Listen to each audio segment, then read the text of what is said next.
산문으로 쓴 환상시 알퐁스 도데. 오늘 아침 문을 열었을 때 풍착간 주위는 온통 흰 서리로 덮여 있었습니다. 풀잎은 유리 조각처럼 반짝이고 바스락 끓었으며 언덕 전체가 추위로 떨었습니다. 하루 동안에 사랑하는 프로방스가 한대 지방으로 변해버렸습니다. 서리가 하얗게 빛났고 맑게 개은 하늘 위에 하인리 하이네의 나라에서 온 황새들이 커다란 삼각형을 이루며 카마르그 쪽으로 추워 추워 외치며 날아갔는데, 나는 흰 서리가 술처럼 덮인 소나무들과 수정꽃이 핀 라벤더 숲 속에서 다소 독일풍인 환상시 두 편을 썼습니다. 왕자의 죽음.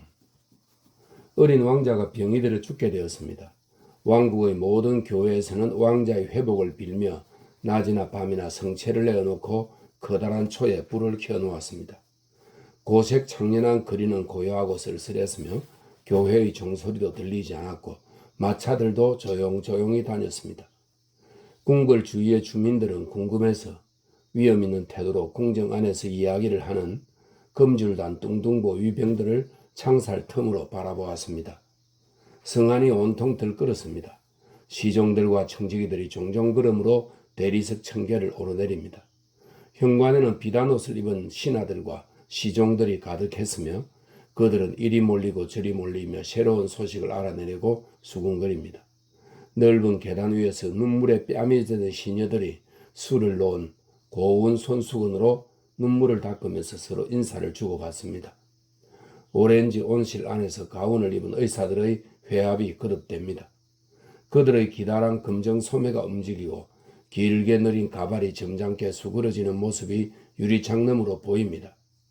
사부와 시종은 문 앞에서 서성대며 시위의 발표를 기다립니다. 요리사들이 그들 곁을 인사도 없이 지나갑니다. 시종은 이교도처럼 욕설을 퍼붓고 사부는 호라스의 시를 읊습니다. 그러는 동안 저편 마구간 쪽에서는 구슬픈 말 울음소리가 길게 들려옵니다. 마부들이 잊고 밥을 주지 않아 텅 빈 구유 앞에서 슬프게 울부짖는 왕자의 밤생 말이 부르짖는 소리였습니다. 그런데 임금님은 어디 계신가? 임금님은 성 끝에 있는 방에 홀로 들어앉아 계십니다. 임금님들이란 남에게 눈물을 보이는 것을 좋아하지 않으십니다. 그러나 여왕님은 다릅니다. 여왕님은 어린 왕자의 머리맡에 앉아 고운 얼굴을 눈물로 적신 채 모든 사람들이 보는 앞에서 비단장수처럼 큰 소리로 흐느껴 울고 계십니다. 레이스가 달린 침대에는 어린 왕자가 깔아둔 여보다도 더 흰 얼굴로 눈을 감은 채 누워 있습니다. 잠든 듯 했지만 자는 것은 아니었습니다. 어머니를 향해 몸을 돌리더니 그가 우는 것을 보자 말했습니다. 어마마마, 왜 우세요? 정말 제가 죽을 거라고 생각하세요? 여왕님은 대답을 하려고 했지만 목이 메어 말이 나오질 않습니다. 어마마마, 제발 울지 마세요. 제가 왕자라는 것을 잊으셨군요. 왕자가 이렇게 죽을 수 있나요? 여왕님은 더욱더 흐느껴 웁니다. 그래서 왕자도 무서워집니다. 그만두세요. 전 죽고 싶지 않아요. 절대로 죽음이 여기까지 오지 못하도록 막을 수 있을 거예요. 당장 아주 힘센 근위병 40명을 불러서 침대 주위를 둘러싸게 해주세요. 대포 백문을 창 밑에 배치하여 도화선에 불을 붙인 채 밤이나 낮이나 지키게 해주세요. 그래도 죽음이 근접해 올 때는 호통을 쳐줄 거야. 왕자를 즐겁게 해주려고 여왕님은 손짓을 합니다. 당장 궁정 안으로 커다란 대포가 굴러오는 소리가 들리고 창을 든 장대한 근위병 40명이 몰려와 방 안에 둘러섭니다. 이들은 수염이 허옇게 된 노병들입니다. 왕자는 그들을 보자 손뼉을 칩니다. 왕자는 그들 중에서 자기가 아는 한 사람을 불렀습니다. 로댕, 로댕. 그가 침대 곁으로 한 걸음 나섭니다. 로댕, 난 당신이 참 좋아. 당신의 긴 칼을 보여줘. 죽음이 나를 잡으려고 하면 죽여버려야 하겠지? 로댕이 대답했습니다. 그렇습니다, 전하. 노병의 거무죽죽한 뺨 위로 굵은 눈물이 두 줄 흘러내립니다.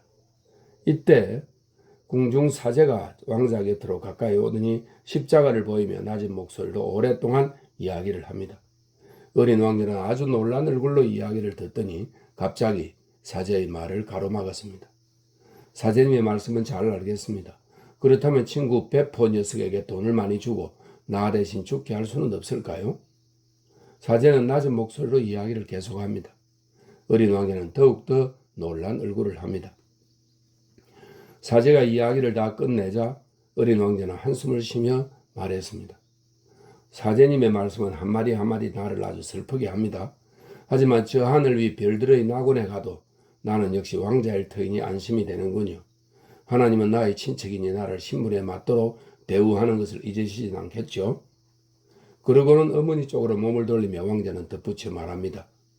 제 가장 고운 옷들, 흰 담비 가죽 저고리와 벨벳 무도화를 가져오라고 하세요. 왕자의 옷을 입고 천국에 들어가서 천사들에게 뽐내고 싶어요. 사제는 세 번째 어린 왕자를 향해 몸을 숙이고 낮은 목소리로 오랫동안 이야기를 합니다.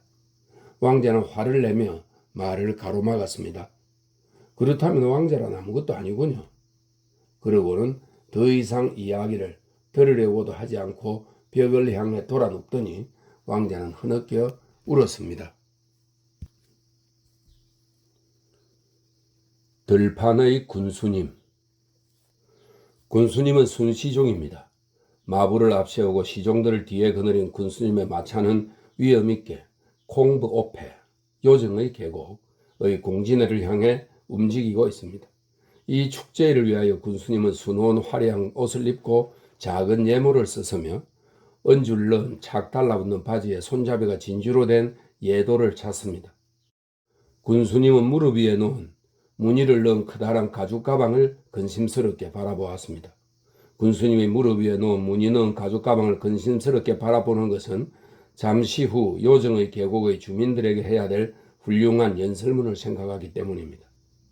내빈 및 친애하는 군민 여러분, 그러나 비단 실 같은 금빛 꿀의 나룻을 아무리 비비 털며 수없이 내빈 및 친애하는 군민 여러분을 되풀이하여도 다음 문구가 떠오르지 않았습니다. 다음 문구가 떠오르지 않는 것은 마차 안이 너무 더운 탓입니다. 아득히 뻗어간 요정의 계곡의 길은 정오의 태양 아래 먼지를 날렸습니다. 대기는 불타는 것 같고 길가의 느릅나무들은 온통 뽀얀 먼지를 뒤집어 썼으며 수많은 매미들이 나무에서 나무로 화답하며 울고 있었습니다. 갑자기 군수님은 소스라쳤습니다. 저쪽 산길석에서 손짓하는 듯한 푸른 참나무 숲을 보았던 것입니다. 푸른 참나무 숲은 손짓하며 이렇게 말하는 것 같았습니다. 군수님 이리 오세요. 당신의 연설문을 작성하기에는 내 나무들 밑이 훨씬 나을 겁니다.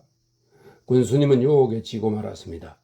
그는 마차에서 뛰어내리더니 수행원들에게 참나무 숲속에서 연설문을 작성해 가지고 올 테니 기다리라고 말했습니다.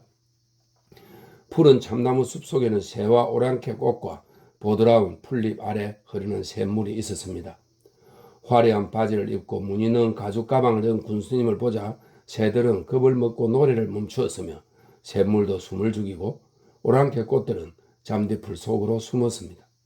숲속의 작은 세계 안에 군수님의 웃음이 나타난 적이 없었기 때문에 온갖 사물들은 은빛 바지를 입고 걸어오는 저 훌륭한 귀인은 누굴까 하고 낮은 소리로 서로 물었습니다. 은빛 바지를 입은 저 훌륭한 귀인은 누굴까 하고 서로 물어보는 작은 소리들이 나무 그늘에서 들려옵니다.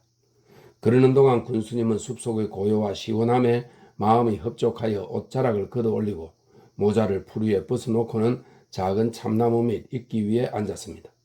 그러고는 무늬 넣은 큰 가죽 가방을 무릎 위에 놓고 열더니 그 속에서 커다란 관청용 종이 한 장을 꺼냈습니다. 미술가야, 휘파람새가 말했습니다. 아니야, 은빛 바지를 입은 걸 보면 미술가는 아니야. 아마 왕자일 거야. 피리새가 말했습니다. 미술가도 왕자도 아니야. 나는 알지. 저분은 군수야. 군청의 정원에서 한 계절 내내 울었던 늙은 나이팅게일이 다른 새들의 말을 가로막더니 말했습니다. 군수야, 군수. 작은 숲이 온통 소곤대었습니다. 머리가 굉장히 벗겨졌군. 커다란 벼슬 단 종달새가 말했습니다. 오랑캐 꽃이 물어봅니다. 나쁜 사람인가? 늙은 나이팅게일이 대답합니다. 천만에. 이 말을 듣고 안심이 되어 새들은 다시 노래를 부르기 시작했고 샘물은 다시 흐르기 시작했으며 오랑캐 꽃들은 다시 향기를 내뿜기 시작했습니다. 마치 군수님이 그곳에 있지도 않다는 듯이. 군수님은 이러한 즐거운 소란 속에서 태연하게 공진의 시신의 가오를 마음속으로 기원하며 연필을 들더니 엄숙한 목소리로 연설문을 낭독하기 시작했습니다. 내빈 및 친애하는 군민 여러분, 내빈 및 친애하는 군민 여러분 하고 군수님이 엄숙한 목소리로 말하자 웃음소리가 터져 나왔습니다. 그는 말을 멈추고 뒤를 돌아다 보았지만 보이는 것은 커다란 딱따구리 한 마리 뿐이었습니다. 딱따구리는 그의 모자 위에 앉아서 그를 바라보며 웃고 있었습니다. 군수는 어깨를 어썩 축히 올리고 나서 연설을 계속하려고 했습니다. 그러나 딱따구리가 다시 말을 가로막으며 멀리에서 소리쳤습니다. 소용없어요. 무엇? 소용없다고? 군수님은 얼굴이 새빨개지며 말했습니다. 그리고 팔을 휘둘러 번번서는 새를 쫓아버리고 더욱 목소리를 가다듬어 연설을 다시 시작했습니다. 내빈 및 친애하는 군민 여러분, 내빈 및 친애하는 군민 여러분 하고 군수님이 말하자 귀여운 오랑캐 꽃들이 줄기 끝에서 군수님에게 얼굴을 치켜들며 살며시 말했습니다. 군수님, 우리에게서 참 좋은 냄새가 나죠? 그리고 이끼 밑에서는 샘물이 맑은 노래를 부르고 머리 위 나뭇가지 속에서는 휘파람 새들이 떼를 지어 몰려와 가장 고운 목소리로 울어댑니다. 작은 숲 전체가 결탁을 한 듯 군수님이 연설문을 작성하지 못하도록 방해했습니다. 작은 숲 전체가 결탁을 한 듯 연설문을 작성하지 못하도록 방해하니 군수님은 향기에 취하고 노래소리에 넋을 잃어 밀려드는 새로운 매력에 저항하려고 애썼지만 허사였습니다. 그는 팔베개를 하고 풀 위에 누워 아름다운 옷의 단추를 풀며 두세 번 더 중얼거렸습니다. 내빈 및 친애하는 군민 여러분, 내빈 및 친애하는 내빈 및 친애. 그러고는 군민 여러분 같은 것은 될 대로 되라였습니다. 공진의 시신도 얼굴을 감추는 수밖에 없었습니다. 공진의 시신이여 얼굴을 감추어라. 1시간 후 군청 사람들이 궁금하여 숲속으로 들어왔을 때 그들은 숲속의 광경을 보고 놀라 멈칫했습니다. 군수님은 마치 집시처럼 가슴을 풀어 헤치고 풀 위에 엎드린 채였습니다.